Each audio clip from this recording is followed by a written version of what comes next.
Olá, sejam bem-vindos a mais um episódio do podcast Vivendo. E hoje eu estou com um amigo de longa data aqui, Dr. Leandro, grande amigo aqui, especialista zaço em endometriose. Leandro, brigadão por estar aqui, por ter aceito o convite da gente bater esse papo aqui e falar um pouquinho sobre diagnóstico por imagem de endometriose. E eu queria que você se apresentasse antes de mais nada.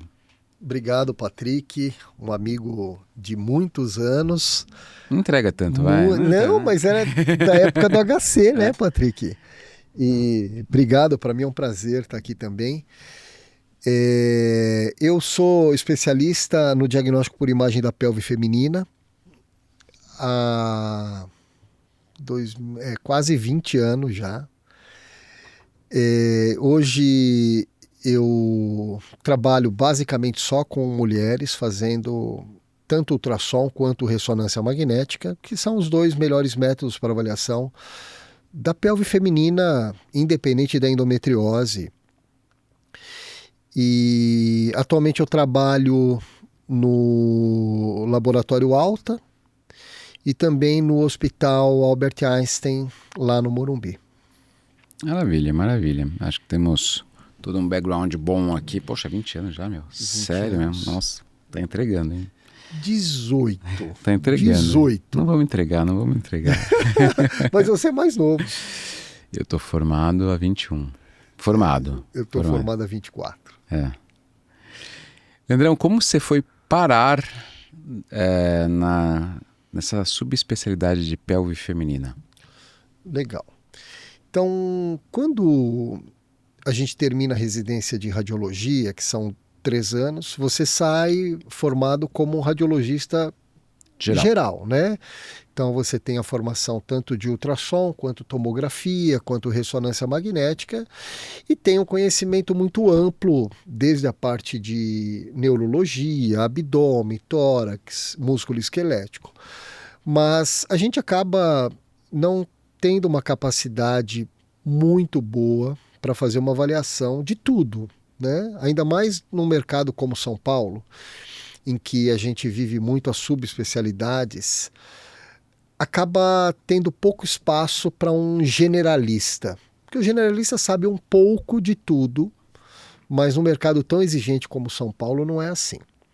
E aí, eu gostava muito da parte de abdômen e fui fazer, depois que eu terminei a residência, uma subespecialização em radiologia abdominal. Então focávamos só no abdômen. E aí eu tive a felicidade de poder acompanhar o Dr. Manuel Orlando, que foi o precursor do ultrassom para pesquisa de endometriose. Comecei a trabalhar de perto com ele e aprendi, e ele me levou para esse caminho da endometriose. E era um mercado, até hoje é um mercado muito ávido por radiologistas, né? Porque pouca gente se dedicava à pelve feminina, tanto que não existia uma subespecialidade em pelve, existia em abdômen total, e não existia em pelve. Então essa foi uma área em que eu acabei sendo levado a ela por causa dessa proximidade. E a gente começa a desvendar algumas coisas que até então são pouco conhecidas ou eram pouco conhecidas na literatura, né? Até hoje a gente tem relativamente pouca publicação do diagnóstico por imagem em pelve feminina se você comparar com outros segmentos. Sim. Tem cada vez mais, claro, mas ainda, e naquela época era uma área relativamente pouco explorada. Então, isso daí me atraiu bastante também e fez com que eu gostasse demais da parte de pelve feminina, atendendo as pacientes, vivenciando o sofrimento delas, o quanto que nós podíamos ajudar com o diagnóstico para amenizar esse sofrimento. E aí, por causa de tudo isso, eu entrei e continuo na pelve feminina. Maravilha. Acho que uma coisa interessante a gente falar, que acho que as pessoas não têm tanta consciência disso, Até aproveitando que você citou o nome do Manuel e o quão precursor ele foi, fala um pouquinho sobre o desbravamento brasileiro, né, no diagnóstico de endometriose, porque a gente sabe da parte, nós que mexemos com endometriose sabemos, mas o público leigo talvez não saiba, da importância da radiologia brasileira no diagnóstico de endometriose. Verdade. Então, quando antes de 2000, mais ou menos, quando se falava do diagnóstico para endometriose, se falava basicamente de avaliação dos ovários quando tinham cistos de endometriose nos ovários. Que, claro, é um diagnóstico importante, mas ninguém falava que era possível identificar endometriose em outras localizações, né? Falar de buscar e procurar endometriose no intestino, na bexiga, ou seja, endometriose fora dos ovários. Então a gente tinha um conhecimento muito restrito desse diagnóstico. E por volta do ano 2000, eu sei que lá na França, o Marc Bazot começou a desenvolver alguns trabalhos de ultrassom em ressonância no diagnóstico da endometriose profunda, não só na endometriose ovariana. E na mesma época, aqui no Brasil também, o Dr. Manuel Orlando começou, junto com o Dr. Maurício, a desenvolverem esse protocolo também no diagnóstico da endometriose profunda no ultrassom e algo semelhante na ressonância também. E eles foram os grandes pioneiros e revolucionários nesse diagnóstico por imagem da endometriose, o que ganhou uma repercussão internacional muito grande. Então, os dois grandes centros foram a França e o Brasil, nessa liderança e pioneirismo. E com isso, outros brasileiros acabaram se encantando por esse tipo de protocolo, que é um exame diferente do ultrassom habitual, e começaram a também se desenvolver e a se diferenciar no diagnóstico por imagem da endometriose, tanto no ultrassom quanto na ressonância magnética. E o que eu percebo é que o Brasil ele acabou tomando uma vanguarda nessa questão da endometriose, não só na parte de diagnóstico, mas também dos grandes cirurgiões, de bons clínicos, ou seja, o Brasil se diferenciou muito no tratamento e no conhecimento da endometriose. Então o Brasil é um celeiro de grandes cirurgiões, né? E as duas especialidades, tanto a radiologia quanto a ginecologia, quanto mesmo os cirurgiões coloproctologistas, eles no Brasil eles têm um tratamento e um conhecimento muito diferenciado. Tanto que, Patrick, a gente vê um número de pacientes brasileiras que foram morar fora do país, que conhecem os profissionais daqui e voltam porque elas sabem, sem nenhum demérito aos outros, até porque existem excelentes cirurgiões em várias partes do mundo, mas o celeiro de grandes cirurgiões, de grandes especialistas de endometriose no Brasil é inegável. Então, essas pacientes que tiveram experiência com endometriose, quantos pacientes você não atende que são de fora do Brasil? Sim. Elas confiam tanto na medicina e elas comparam a medicina de ponta que vocês fazem aqui com a dos outros países e elas voltam para cá, mostrando o pioneirismo e o quanto que o Brasil está bem quando se fala em pelve feminina ou endometriose. Maravilha. Eu acho que é importantíssimo isso. Eu queria mostrar exatamente isso, o quanto de destaque que o Brasil teve nessa história da endometriose, do diagnóstico ao tratamento, né? E sem dúvida nenhuma que a criação desses protocolos de exame de imagem, e o Manuel merece todo o mérito nisso, foi fundamental para que a gente tivesse também a criação de protocolos de tratamento, né? Perfeito. Então, e até hoje, em tudo quanto é congresso, o nome de vocês, radiologistas que fazem muita endometriose, é citado, seja nos Estados Unidos, na Europa, no Brasil, em qualquer lugar, vocês são citados. Isso nos dá muita alegria saber que a gente tem essa qualidade de exame por imagem aqui, e tanto é que a gente, diversas vezes com os pacientes internacionais, a gente pega os exames de imagem lá e a gente tenta fazer o relaudo aqui, né? Para que muitas vezes não foi visto e a gente consegue ver, algumas vezes o protocolo não foi adequado, Perfeito. né? Mas a gente consegue ter essa confiança e com isso passar um tratamento, né? Uma proposta de tratamento para os pacientes.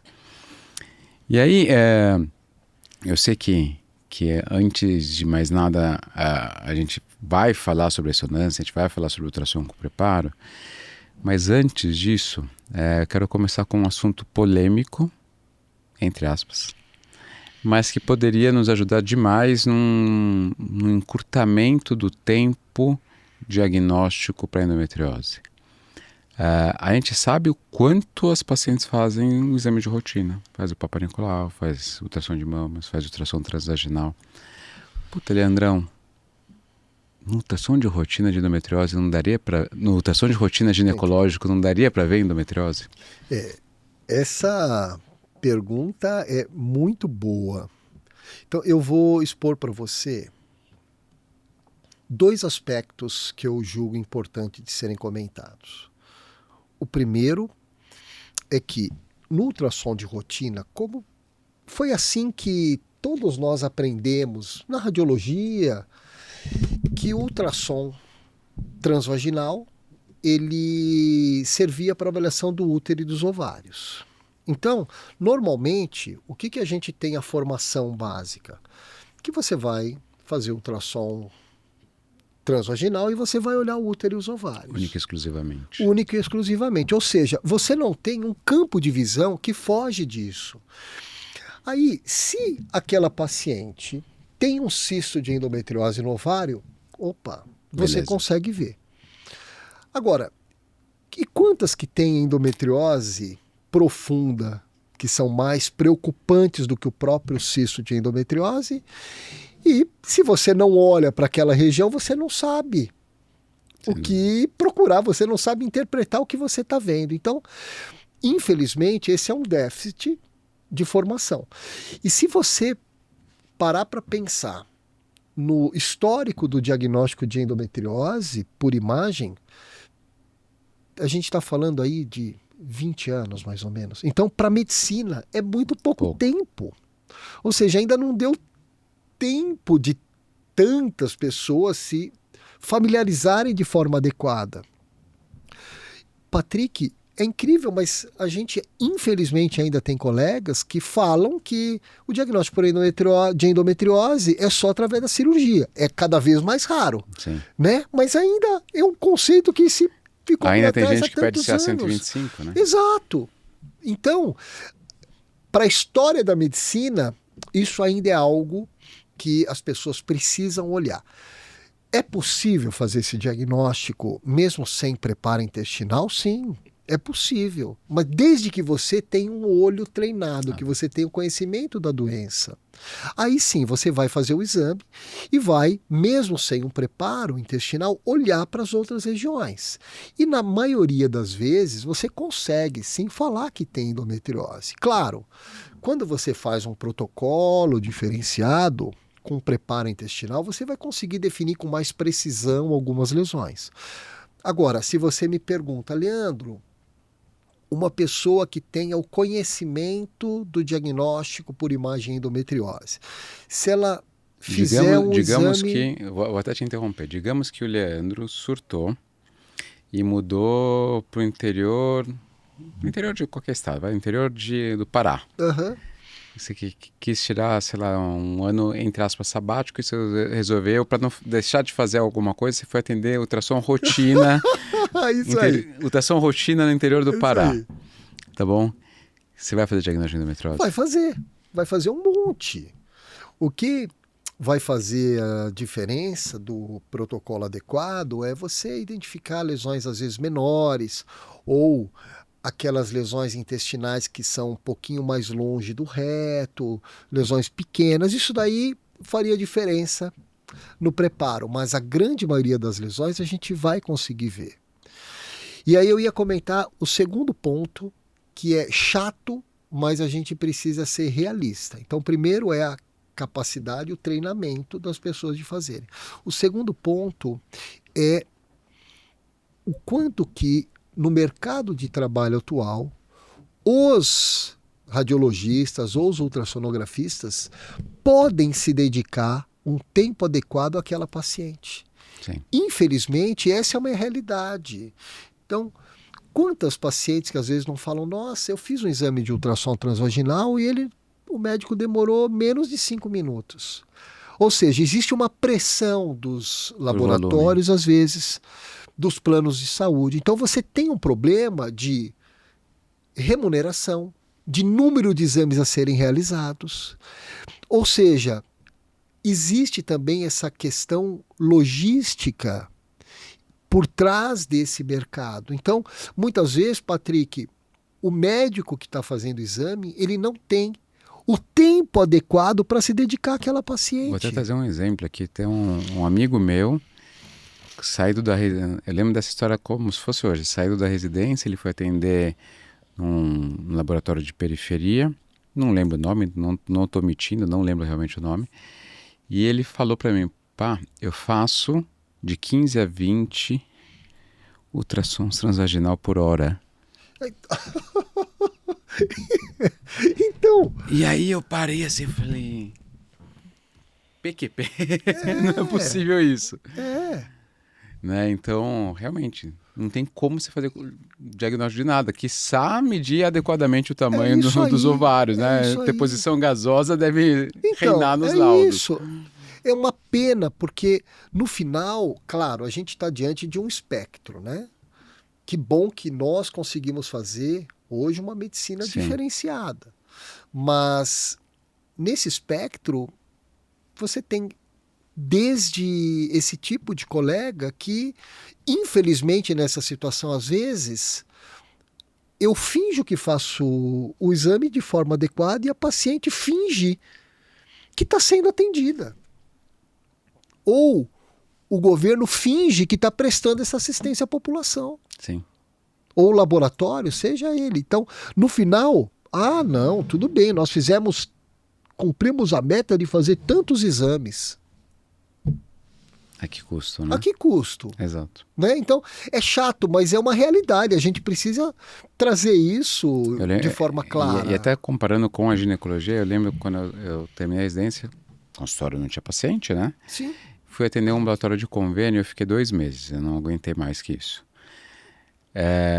O normal eram 5 pacientes por hora. Mas tinha direito a 2 encaixes. Então, invariavelmente, eu tinha 7 pacientes por hora. Como que você vai ouvir a paciente, vai examinar a paciente em 8 minutos? E é o tal negócio. As pessoas, às vezes, têm que se submeter a isso, Patrick. Sim. Às vezes é o que resta para a pessoa. Exato. Não é fácil. Se você não tiver alguma retaguarda, é difícil. Com certeza. Às vezes você tem que aceitar isso. E se você não aceitar, outra pessoa vai aceitar. Tudo bem. Então, de alguma forma, essa engrenagem funciona. Sim. Acho que é importante a gente trazer esse ponto, assim, porque às vezes é algo pouco falado, mas que é importante a gente contextualizar e situar que essa é a realidade. É a realidade. Essa é a realidade. Perfeito. Acho que a gente conseguiu cobrir bem o ultrassom convencional.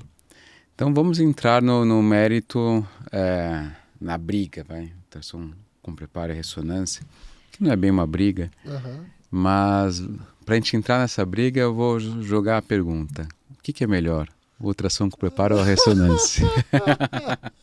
Eita vida!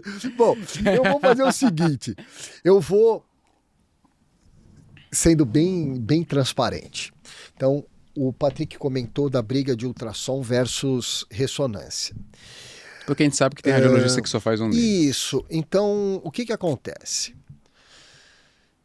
Na grande maioria das vezes, o radiologista, isso no mundo inteiro, né, Patrick?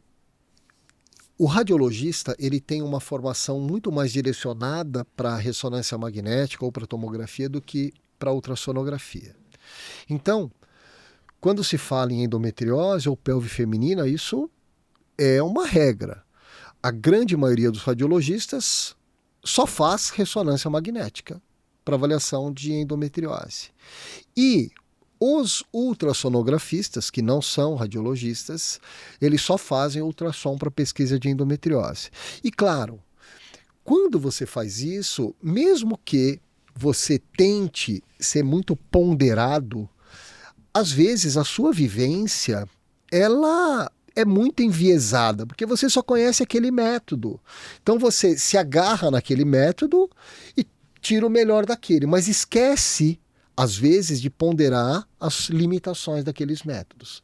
Então, o que o Patrick chamou a atenção para uma briga é porque, se você muitas vezes conversa com um colega que só faz a ressonância magnética, com um radiologista, ele vai tender a dizer que a ressonância magnética ela é melhor que o ultrassom, em termos gerais. E se você conversa com um colega que só faz ultrassom, ele vai falar que o ultrassom é melhor do que a ressonância magnética e ponto final.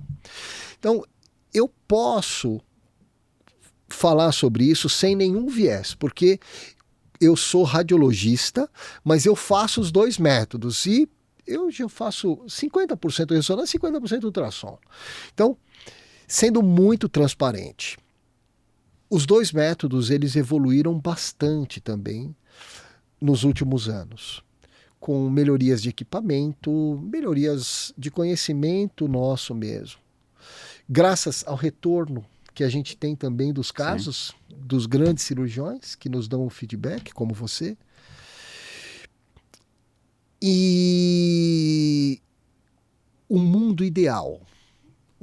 Se você falar, Leandro, mas no final eu vou te dar a resposta. Maravilha. Mas eu diria assim para você, Patrick, de verdade, sem qualquer tipo de viés ou interesse. Se você me pergunta, Leandro, o que eu posso oferecer de melhor para minha paciente na pesquisa de endometriose? Eu falo, Patrick, peça o ultrassom mais a ressonância magnética. Por quê? De fato, os dois métodos eles são excelentes, mas eles são métodos complementares. Então, para algumas regiões, a ressonância magnética é melhor do que o ultrassom. Para outras regiões, o ultrassom é melhor do que a ressonância magnética. Então, eles são exames complementares. Portanto, quando eu peço os dois métodos, eu acho que isso ganha mais força quando você fala de uma paciente que tem indicação de cirurgia, porque a gente vai fazer um mapeamento mais global, facilitando para que a cirurgia dela seja a melhor possível, com a ressecção de tudo que for possível dos focos. O ideal seria se a gente pudesse ter os dois métodos. Esse é o ideal, mas claro, não é... O ideal é diferente do real. O real, né? Por várias circunstâncias, não são todas as pacientes que podem fazer os dois métodos. E aí, se você me perguntar como muitas vezes acontece, Leandro, eu preciso para essa paciente escolher um único exame. Você prefere que ela faça com você a ressonância ou o ultrassom? Eu vou falar ultrassom. Eu não tenho a menor dúvida. Por quê? No ultrassom, a maioria dos locais que podem ter endometriose, eles são melhor vistos no ultrassom do que na ressonância magnética.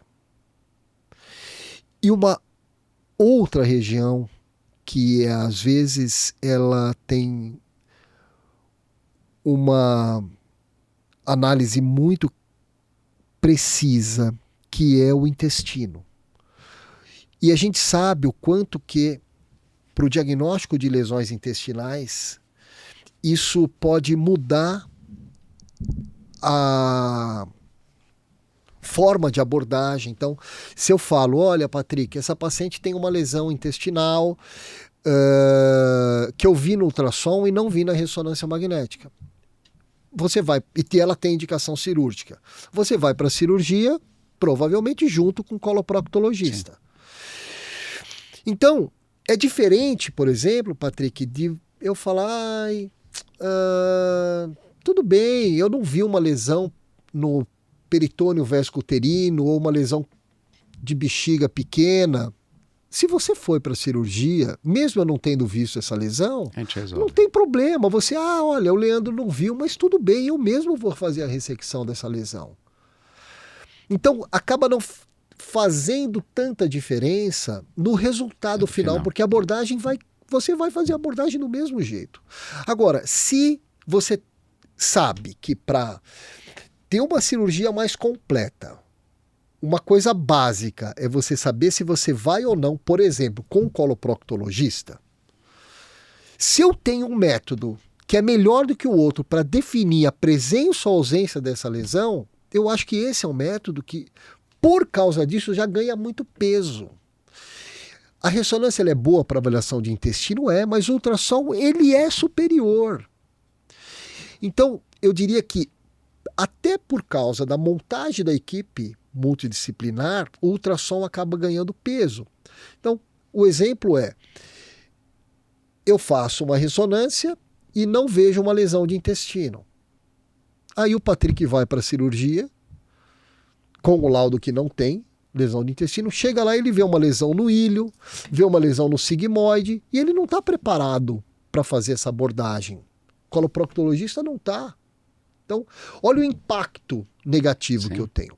E a chance disso acontecer com o ultrassom ela é muito menor. A gente vê isso na prática, né, Patrick? Então, sendo repetitivo, mas é o que eu vejo no dia a dia. Se me perguntarem, Leandro, que método você gostaria de ter? Falei, peço os dois. Agora, se você me falar, Leandro, eu preciso de um método só, qual você quer para avaliar essa paciente? Ultrassom. Perfeito. Acho importante isso, a gente tentar situar exatamente isso, que não existe uma competição, que eles são complementares, exato. Né? Acho que isso é fundamental. E eu acho que você tem a mesma impressão que eu, como cirurgião. Sem dúvida nenhuma. Não é? Sem dúvida nenhuma. E aí, mas assim, até por ter muito mais embasamento de imagem do que eu, se a gente pudesse elencar aqui, ultrassom é melhor nisso, ressonância é melhor nisso. O que seria melhor em cada um dos dois? Legal. Pontos fortes e pontos fracos. Então vamos lá. Quando as lesões elas são mais laterais, mais profundas na pelve, em direção às estruturas ósseas, em direção aos grandes vasos, aos nervos, a ressonância magnética ela é superior. Não há a menor dúvida com relação a isso. Quando você fala, às vezes, para avaliação de cistos de ovário, principalmente cistos menores, ressonância é melhor do que ultrassom. Quando se fala na suspeita, daquelas pacientes que têm suspeita de endometriose no diafragma, que podem ter dor no ombro direito, a ressonância é disparado melhor. Então, eu diria que ressonância para avaliação do abdômen superior, como, por exemplo, lesões de diafragma, para avaliação de suspeita de comprometimento de nervos mais laterais na pelve e para avaliação de cistos ovarianos, a ressonância ela é disparado o melhor método. Agora, quando a gente passa para as outras regiões, que são as regiões mais frequentemente comprometidas pela endometriose, como, por exemplo, a parte intestinal. E quando eu falo intestino, não é só o reto. Né? A gente tem o reto, o sigmoide, a gente tem o que é muito esquecido às vezes, que é a avaliação do ilho, do apêndice. Para esses casos, o ultrassom ele é maravilhoso, ele é imbatível. E também para avaliação de lesões comuns que ficam na bexiga, ou na região atrás do útero, dos ligamentos. A ressonância pode ver? Pode, mas para lesões pequenas, eu não digo lesões superficiais, que essa daí, na maioria das vezes, a gente não vê. Mas mesmo lesões profundas pequenas, o ultrassom ele consegue ver melhor do que a ressonância magnética. E quando a gente pensa em ureter? Ureter. Ureter, eu digo que os dois métodos são bons. Os dois métodos são bons. Muito difícil, Patrick, de eu te falar se eu prefiro ultrassom ou ressonância magnética para avaliação dos ureteres. A minha resposta mais simples seria: se eu tenho cistos grandes de ovário e a lesão do ureter ele é um pouco mais alta, mais longe do alcance do meu ultrassom transvaginal, a ressonância magnética é melhor, porque eu estou mais distante Sim. do meu aparelho. Agora, quando as lesões elas são o que acontece mais frequentemente, elas são mais baixas do lado dos ligamentos, eu entendo que os dois métodos são equiparados para essa análise. Então, eu diria que os dois métodos são adequados para avaliação de ureter, mas quando as lesões são um pouco mais distantes, a ressonância é melhor. Boa. Vou separar um pouquinho aqui do ultrassom e da ressonância. Quero fazer algumas perguntas específicas de cada um. O ultrassom, a gente sabe que o basô principalmente, mas tem outros grupos que não gostam do preparo, né? Sim. Por quê? O preparo, no meu ponto de vista, a limpeza intestinal me facilitaria ver as camadas do intestino e tudo mais. O que é alegado para não fazer um preparo, por exemplo? Legal. Então, alguns pontos. Primeiro que, apesar de ser um preparo muito mais leve do que o da colonoscopia, é chato fazer preparo intestinal. Sim. Né? Então, assim, tem um incômodo para o paciente. Seria muito melhor fazer um exame sem preparo intestinal do que com preparo intestinal. Segundo ponto, como a gente comentou no início da discussão, dá para avaliar uma pessoa experiente a maioria das lesões de endometriose sem o preparo intestinal. Então, tudo bem. Perfeito. Agora, a outra coisa. A gente vive num mundo em que o nosso objetivo é acertar quase tudo. E assim como a gente que faz o diagnóstico tem o objetivo de ver tudo que for possível, a gente quer o melhor preparo possível para aquela paciente. Por quê? O gás, o resíduo, eles são inimigos do ultrassom. Então, óbvio que quando eu faço uma limpeza intestinal, eu consigo ver lesões menores melhor do que se eu tenho intestino sujo. Então, o nosso objetivo é fazer um mapeamento muito preciso. Assim como vocês, também na cirurgia, vocês querem fazer o tratamento mais completo possível. Ou seja, no ultrassom, se eu não faço preparo, eu vejo uma lesão do reto, tá? Tem 2 centímetros, eu faço infiltrou profundamente a parede do reto. Agora, muitas vezes, se eu não faço um preparo adequado, eu não vejo aquela lesão no sigmoide, que está mais distante, de 1 centímetro. E às vezes, essa lesão que eu não vejo no sigmoide a mais de 25 centímetros da borda anal, às vezes você também não pode não ver na cirurgia, pela dificuldade Sim. que é. Ou seja, às vezes, o fato de eu não identificar aquela lesão, você vai na cirurgia, também não vai ver. E acha que está tudo resolvido. Sim. No fim, não está. Então, às vezes, essa lesão pequena, que a gente identifica no ultrassom com preparo bem feitinho, facilita o cirurgião, mesmo experiente, a ver essa lesão na cirurgia e fazer um tratamento mais adequado. Outro ponto que muitas vezes outros grupos não exploram, que é a avaliação da fossa ilíaca direita. Muitos grupos de cirurgiões também, fora do Brasil, exploram pouco as alças do intestino delgado. E os radiologistas também exploram pouco. Então, a partir do momento que a gente trabalha com bons cirurgiões que têm a ideia de fazer uma ressecção completa, eles exigem da gente um mapeamento mais preciso, às vezes, do que o restante do mundo. Então, não há dúvida, por causa disso, com o objetivo de fazer um mapeamento mais preciso, para que a cirurgia seja mais precisa, a gente tem um inimigo que é o gás e o resíduo intestinal. Então a gente tem que acabar com esse resíduo intestinal.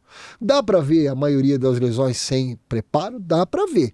Mas você não vai conseguir ter um exame perfeito comparando quando a gente faz o preparo intestinal. E muitas vezes a gente não vai conseguir, para alguns casos, ver lesões que também orientem o cirurgião para identificar essas lesões no momento cirúrgico. Maravilha, maravilha. Acho que cobriu super bem isso. E eventualmente, dependendo da onde você está, tudo, a facilidade de não fazer um preparo pode ser uma estratégia, né? Como eles eventualmente, se for um mutirão de exames de rotina e tal, sem dúvida, Exatamente, né? Patrick. Mas se a gente quer realmente pegar a filigrana do negócio, o preparo, sem dúvida, que traz informações adicionais para a gente, né? Acho que é importantíssimo falar isso. E, Patrick, o mesmo raciocínio, isso que a gente está falando de preparo que é válido para o ultrassom, o mesmo raciocínio é válido para a ressonância magnética. Essa discussão de grupos fazendo exame sem preparo é a mesma também para a ressonância. E aí a gente cai num grande problema, porque a ressonância ela já é inferior ao ultrassom na pesquisa de endometriose intestinal. E se você não faz o preparo na ressonância, a chance de você perder essas lesões também é maior. E, infelizmente, fora do Brasil, Patrick, a qualidade dos exames de ressonância magnética, de uma forma geral, ela é ruim. Sim. A gente já teve a oportunidade... Isso é recente, uma paciente da Califórnia, que a gente não conseguiu avaliar. Olha, Patrick, o problema é que não é a interpretação, às vezes, do colega que está equivocada. É porque, de fato, não dá para avaliar o intestino ou avaliar a região retrocervical na qualidade da ressonância que está. Então, assim, depende do objetivo. Às vezes, para alguns colegas, simplesmente falar se tem endometrioma de ovário ou não tem, ou se tem uma lesão grande de intestino, às vezes é o suficiente. Mas, para a medicina que a gente se presta a fazer, isso é muito pouco. Sem dúvida. Né? Então, tudo depende do grau de exigência e do grau de perfeccionismo nosso. Sim. Né? Você pode ter um cirurgião que fala, não, eu abro lá, eu vejo. Ah, tudo bem. Se for mais para lateral, eu não vou mesmo. Exatamente. É isso, é a realidade, não é, Patrick? É bem isso mesmo. Falando da ressonância, eu acho que aproveitar que você falou um pouco de nervo, né? Queria que você traduzisse para o público leigo o que é tractografia e qual o diferencial dessa técnica para o nervo. Tá. Bom, sendo bem prático, o que vai fazer a diferença na interpretação de comprometimento de nervo na ressonância magnética é um exame feito com protocolo adequado, com as sequências convencionais, com preparo intestinal e o conhecimento do radiologista dos nervos, da anatomia dos nervos. Então, não existe mágica para avaliação de nervos na ressonância magnética. Você tem que ter um exame muito bem feito, que é um exame de uma forma geral rotina para pesquisa de endometriose, desde que seja bem feito, e o conhecimento, que é o mais importante, do radiologista em relação à anatomia pélvica nervosa. Isso é o que faz a diferença. Com relação à tractografia, ela é uma sequência adicional da ressonância magnética que tem o objetivo mostrar se a condução nervosa naquele nervo ela está adequada ou não. Para isso você faz uma sequência que é muito mais demorada do que o habitual. Então, claro, tem muitas questões técnicas envolvidas nisso, mas eu estou sendo muito simplista nessa análise. Eu faço tractografia quando existe a solicitação, eu faço a tractografia. Agora, se você me pergunta, Leandro, você vê grandes benefícios da tractografia? Eu não vejo, Patrick. Na grande maioria das vezes, é um exame que fica mais demorado e o meu objetivo é conhecendo a anatomia de nervo, eu vejo a lesão de endometriose e vejo nas sequências convencionais o nervo. Então, o meu objetivo é falar, olha, existe uma proximidade da endometriose com o nervo, existe um envolvimento do nervo, ou essa lesão está infiltrando o nervo, ou ela está tocando o nervo. Então, eu penso que isso é o que é importante para você se precaver para uma eventual cirurgia. Se a paciente já tem um quadro clínico de comprometimento do nervo pudendo, e você sabe disso clinicamente, você pensa, bom, a endometriose está em proximidade ou está comprometendo esse nervo. Eu vou pedir uma ressonância para ele me falar qual que é a relação dessa endometriose com o nervo, para eu saber na cirurgia o quão difícil vai ser para até onde eu vou. Agora, o quanto que isso mostra de alteração funcional nesse nervo, você já tem clinicamente. Portanto, eu acho que com esse objetivo, eu não vejo grandes vantagens. E tem uma outra questão. A tractografia, o resultado dela, ele está muito sujeito a alguns artefatos também. Às vezes, dependendo até da angulação do eixo do nervo, diferente do outro, pode mudar a interpretação da tractografia. Portanto, eu faço o método, vejo, tenho imagens bonitas dele, mas na prática, eu muitas vezes acho a tractografia dispensável. Ela é mais demorada, algumas vezes ela pode ser mais onerosa para o paciente. Então, se fosse algo, Patrick, que de fato eu visse como benefício, eu insistiria muito. Não importa que demore 20 minutos a mais, que a gente faça contraste, tem que fazer porque faz diferença. Na prática, eu não vejo essa necessidade na grande maioria das vezes, e eu falo isso porque eu tenho o retorno dos cirurgiões Sim. também, convivo de perto, e é conhecimento anatômico. Às vezes, quem solicita um exame de tractografia, Patrick, que não tem o conhecimento da técnica, claro, o que você como ginecologista precisa saber da técnica. Imagina que, nossa, vai pintar aqui que o nervo está comprometido. Não é assim. Não é um toque de mágica. Acho que é perfeito isso. E você muito bem falou. Dos primeiros cursos de neuropélvico que eu fui fazer com o Nocélio e tudo. E o Nocélio sempre falou exatamente isso, né, também. O comprometimento funcional do nervo, o diagnóstico é clínico, né? Perfeito. Então é a gente aprender a fazer isso. A questão é que, infelizmente, muitos não sabem fazer esse tipo de avaliação. Então, quando a gente vai fazer uma avaliação de neuropélvico em paciente, a paciente fica, nossa, mas nunca ninguém fez isso antes, né? Nunca me perguntou isso, nunca examinou dessa maneira. Então, eu acho que é importante isso. Quando a história dela me traz essa suspeita e eu vou investigar isso, a gente já está mais ou menos ciente daquilo, né?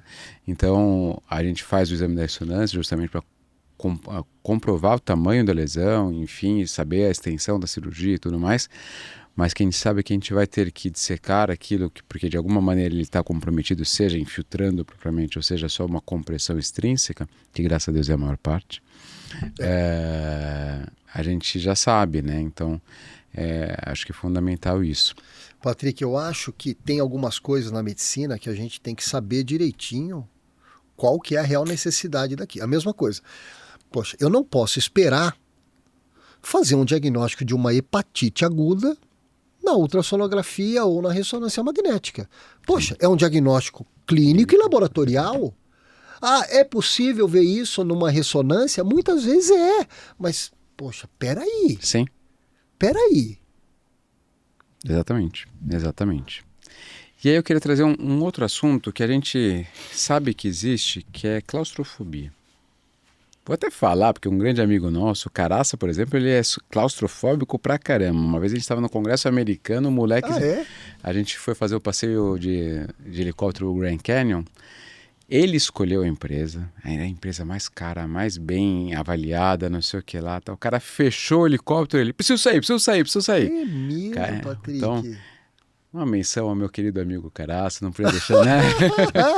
Depois ele vai ver, você vai dar risada. Eu vou falar com ele sobre isso. Mas a gente sabe que existem pessoas com claustrofobia, né? Eu tô brincando aqui porque ele é amigo, mas a gente sabe que existem as pessoas... E é complicado para quem tem. Muito. Tem né? casos que são extremos. Exato. E aí vira e mexe, mas poxa, eu já ouvi falar da ressonância de campo aberto. Legal. Poxa, Bem será que não dá para fazer isso para diagnosticar endometriose? Legal, Patrick. Olha,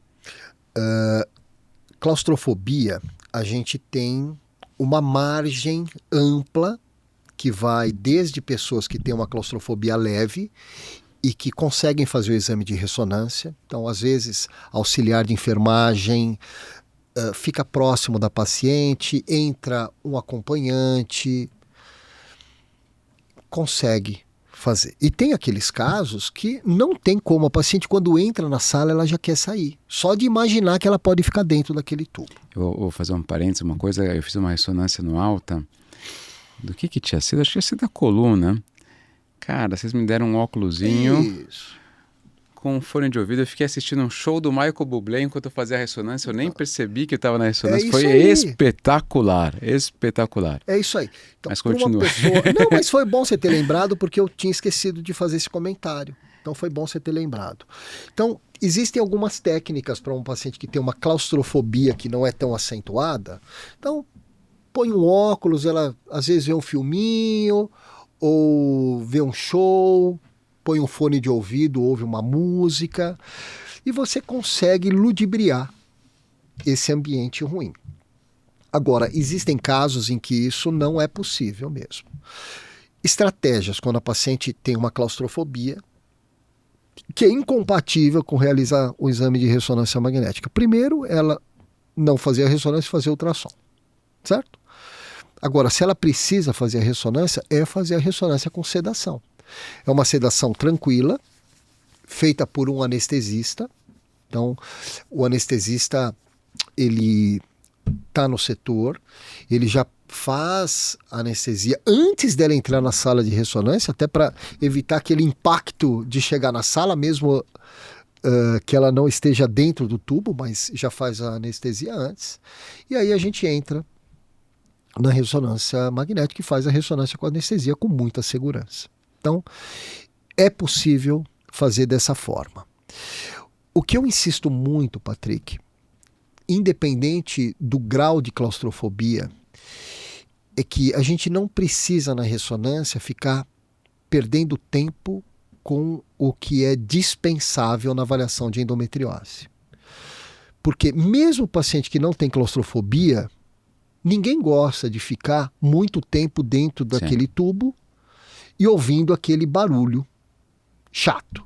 Então, eu insisto muito para que a gente tenha um exame perfeito, com uma qualidade excelente, mas que a gente dispense coisas desnecessárias. Então, raríssimas vezes eu uso contraste endovenoso, que já é um tempo menor de exame e, por mais raro que seja, as reações alérgicas existem. Então, para pesquisa de endometriose, raríssimas vezes eu uso contraste endovenoso e também raríssimas vezes eu faço uma outra sequência que é chamada difusão, que demora uns 4 a 5 minutos a mais. Ou seja, eu eliminando essas duas fases do exame, eu consigo me dedicar um tempo adequado a um protocolo que, de fato, seja perfeito para eu fazer análise de endometriose, evitando as sequências desnecessárias, e enxugo esse tempo de exame. Então, eu fico muito contente quando as pacientes falam, nossa, mas foi tão rápido esse exame. Eu falo, foi rápido e foi muito bem feito. O protocolo ficou excelente. Então, hoje em dia, às vezes a gente consegue fazer exame de ressonância de endometriose em 10 minutos, mas com uma qualidade perfeita. Então, na média, os nossos exames demoram aproximadamente de pelve 15 minutos e de abdômen total para pesquisa de endometriose aproximadamente 18 minutos. Caramba! Então, a gente consegue fazer isso sem perder qualidade e melhorando para paciente menos risco de reação alérgica, menos tempo de exame. E a outra pergunta que eu não esqueci. Quando você fala, eu vou fazer ressonância então num lugar que tem um tubo grande. Esquece. Quando o tubo é amplo, a qualidade da imagem não é boa. Então, não adianta. Infelizmente, para fazer o exame de ressonância, tem que ser dentro daquele tubo. Um pouquinho mais largo, um pouquinho menos largo. Agora, tem que ser. Ressonância de campo aberto serve para quê? Ela pode ser utilizada ainda, às vezes, para algumas áreas, como mesmo abdômen total, ou músculo esquelético, neuro, mas é um exame com limitação na avaliação. Não vai ser igual um exame dedicado. Você fala, você vai fazer um exame desse para avaliação de endometriose? Sim, às vezes eu vejo um cisto de endometriose no ovário, eu vejo uma lesão grande do intestino. Então, assim, é possível ver? É possível, mas com uma qualidade muito inferior. Então, a gente desencoraja o uso. Assim como é possível ver lesões, você vai fazer uma ressonância de crânio de campo aberto, de abdômen superior. Você vai ver um nódulo hepático, mas assim, você não vai ter uma avaliação adequada. Então, não vale a pena fazer. Perfeito, perfeito. E a gente tem um monte de tema ainda para falar. Quero ver se a gente consegue. Vamos lá. Adolescentes ou mulheres adultas virgens. E aí eu já vou até misturar aqui os... Primeiro, ressonância dá conta? Segundo, eu preciso usar gel vaginal nessas pacientes com ímã íntegro? E aí terceiro, até para a gente comparar aqui, não seria melhor fazer uma ecocolono? Legal, então vou ser bem direto também por causa do tempo, Patrick.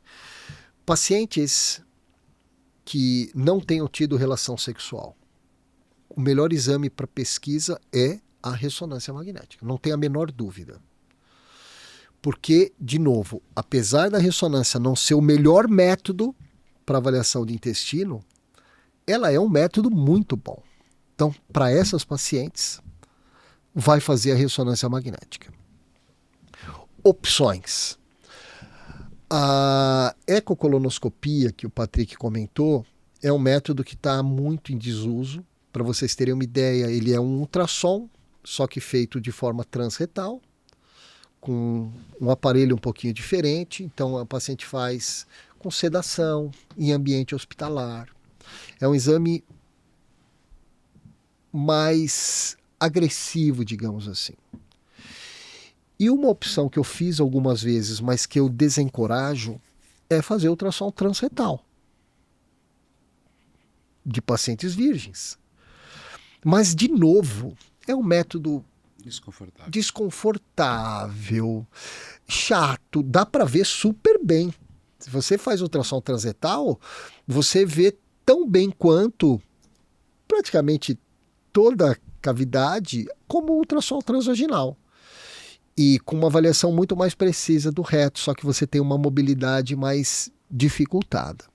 Então, eu diria assim, Patrick, primeiro, não temos uma receita pronta para isso. Mas se você me fala, Leandro, o paciente não teve relação e eu preciso fazer o exame. Patrick, faz direto a ressonância magnética. Vai te dar uma boa ideia. Você fala, Leandro, eu ainda estou com dúvida no intestino dessa paciente. O que eu faço? Se for crucial, aí a gente pode discutir entre fazer uma ecocolonoscopia ou um ultrassom transretal. Perfeito. Mas estamos falando de exceções. Ou seja, o que eu quero dizer, você concorda que na grande maioria das vezes, grandíssima maioria das vezes, a gente vai ficar só com a ressonância magnética? Até porque a grande maioria das pacientes sem relação sexual são pacientes abaixo dos 20 anos. E a chance delas terem lesões profundas infiltrando o intestino, ela é menor ainda. Então, na grande maioria das vezes, a gente fica com a ressonância. E o uso do gel vaginal? O gel vaginal. Em pacientes que já tiveram relação, ele é indolor e a gente faz para todo mundo. Agora, em pacientes que não tiveram relação sexual, eu não vejo a necessidade de aplicá-lo. considerando, às vezes, a dificuldade, o pudor. Então, eu evito utilizá-los. E a justificativa ela é semelhante a quando nós falamos da ressonância para avaliação do intestino. Por quê? O gel vaginal ele ajuda a gente a definir se existe ou não a infiltração da vagina. Basicamente isso. Normalmente, as pacientes virgens são pacientes mais jovens, em que a chance de infiltração vaginal ela é menor. Então, isso nos ajuda. E a outra coisa que eu ia comentar, acho que eu esqueci. Então, era do gel vaginal. Acho que eu esqueci o que eu ia falar. Era um outro. Se eu lembrar, eu te falo, Patrick. Tranquilo, tranquilo. E aproveitando que a gente trouxe a ecocolor... Lembrei, desculpa. Então, primeiro, que é a questão do acometimento. Do acometimento. E segundo, Patrick, que mesmo nesses casos, vamos supor que eu tenha ficado em dúvida ou que eu achei que não tinha uma infiltração da vagina e você indicou a cirurgia para essa paciente. Não tem problema. Você, que pena que o Leandro não falou, vou ter um pouco mais de trabalho, mas você na cirurgia vai conseguir resolver o problema dela. Então acaba não sendo um divisor de águas. Perfeito. Mas voltando na ecocolono, vou fazer um papel de cirurgião coloprocto. Tem um diagnóstico de uma endometriose intestinal e essa paciente controlou bem com Mirena. Não tem cisto ovariano, controlou bem com Mirena, não vou operar essa mulher. Não seria fundamental, pensando em cirurgia do aparelho digestivo, pensamento deles? Sim. Ter um anátomo patológico comprovando que aquilo é endometriose? Legal. Não. Por quê? Essa pergunta do Patrick, ela é muito importante, porque o que ele está querendo dizer? A paciente tem uma lesão lá no intestino. E eu não vou operar essa paciente.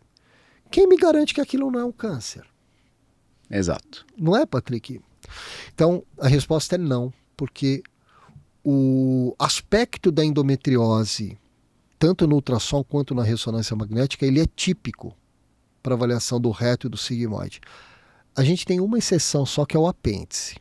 Mas para essas lesões de reto, sigmoide, o aspecto é típico, que seria o objetivo da ecocolonoscopia. Então, assim, não há qualquer indicação, mesmo você controlando, não operando, de se fazer um exame para biópsia disso. Perfeito. Acho que é fundamental trazer isso, que muito menos, mas eventualmente é na sugestiva de pergunta. Não é incrível, né? Antigamente a gente ouvia muito mais, mas hoje em dia muito menos, mas de vez em quando ainda aparece.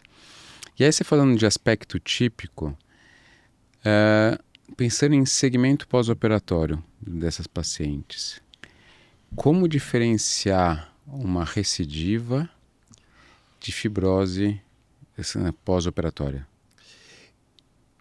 Na maioria das vezes, a gente consegue fazer a diferenciação no pós-operatório se é endometriose ou se é fibrose pós-cirúrgica. Porque o aspecto da lesão de endometriose ele continua sendo um aspecto muito nodular e o aspecto da fibrose pós-cirúrgica ele é muito linear, como se fosse algumas traves. Às vezes, na ressonância, a gente pode até ver sanguinho mesmo, que fala, olha, tem endometriose aqui. Então, na maioria das vezes, a gente consegue fazer essa diferenciação. Existem casos que são difíceis da gente fazer essa diferenciação. Por quê? A gente vê um espessamento, que ele não é nem uma coisinha muito fina, mas também não chega a formar um nódulo de endometriose, numa região que foi muito manipulada. E a gente, como radiologista, tem dúvida se aquilo é endometriose ou fibrose. Não tem problema. A gente precisa expor isso no relatório. Olha, eu vejo uma alteração nessa região que pode ser tanto fibrose pós-cirúrgica quanto endometriose. Você fez a cirurgia daquela paciente, você está acompanhando aquela paciente, você já tem uma ideia muito boa para julgar o que é aquilo. se é fibrose ou endometriose. E não tem problema, o paciente estando bem clinicamente, a gente vai controlar. Daqui a 1 ano, daqui a 2 anos, está estável, ela está bem clinicamente, presumivelmente eu posso considerar que aquilo é uma fibrose pós-cirúrgica. A paciente não está bem, ela voltou a ter dores, me parece que aquele espessamento que eu tinha dúvida, hoje ele está um pouco mais grosso, ou apareceu um pontinho de sangue, opa, tem endometriose junto. Então, eu acho que o radiologista tendo cuidado para não criar problema. Sim. E você, clínico, olhando o exame descrito com a evolução da paciente, você sabe lidar muito bem com isso. Eu acho que uma coisa importante também é, novamente, o ideal versus o real. Que seja o mesmo radiologista que tenha feito o pré e o pós. É perfeito, é isso aí, Patrick. Acho que isso também é algo que traz uma segurança para o radiologista também, né? Perfeito. Acho que, mas novamente temos o ideal e o real, né? Nem sempre é possível. E aí um ponto que eu queria trazer aqui para a gente conversar também, muitas das nossas pacientes podem ter obstruções tubárias, né? E você é um dos caras que mais fala sobre histerorressonância, né?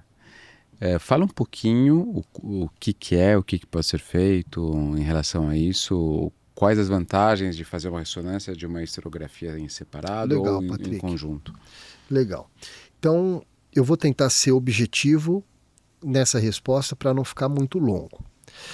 De uma forma tradicional, o método consagrado para fazer a avaliação das trompas é a histerossalpingografia, que é feita através do raio-x.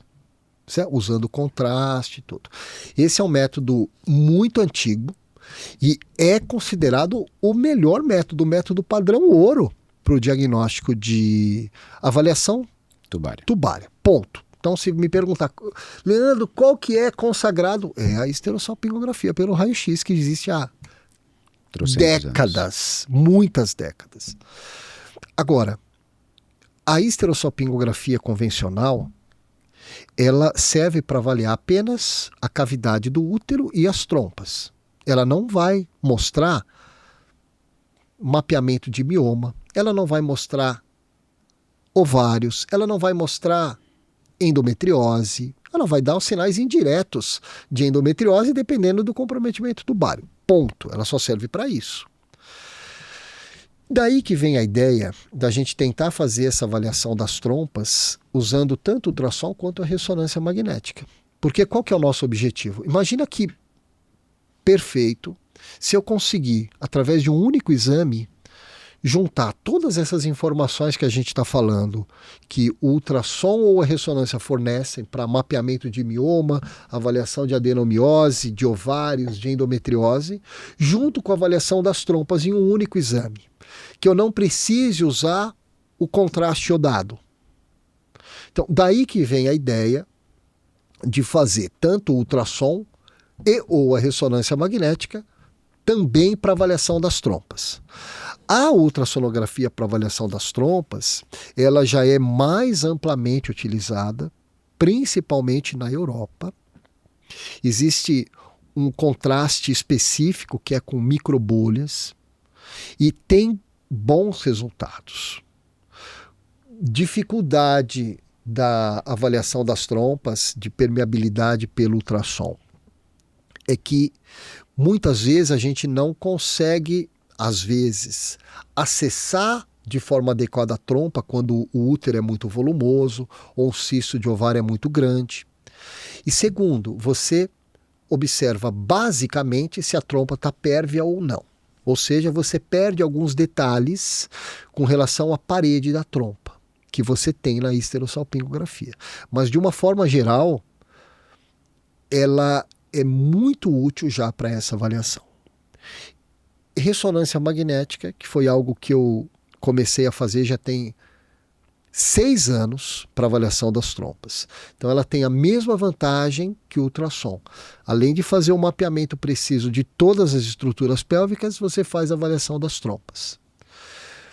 o que eu tenho percebido como vantagens? É que, independente de ter cisto grande de ovário ou mioma grande de útero, a gente vai conseguir fazer uma avaliação adequada, porque na ressonância eu tenho uma avaliação mais panorâmica de toda a pelve.